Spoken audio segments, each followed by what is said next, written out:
Ayan, meron po tayo, ulitin ko lang ulit mga bossing ko. Ayan, meron po tayo para sa Honda Click 125. Okay po, 125. Meron din po tayong cover para sa Honda Click 125. At meron din po tayong Honda Click 160. Ayan po yung onhan natin, bossing.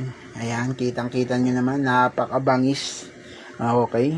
Plug and play na po yan, mga bossing ko. Sa Honda Click, plug and play na po yan.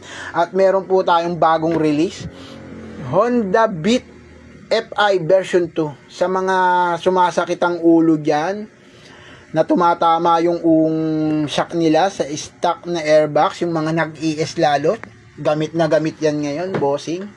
Okay, meron tayong available na onhan, matte black, glossy black, bossing. Ito po, ayan. Kahit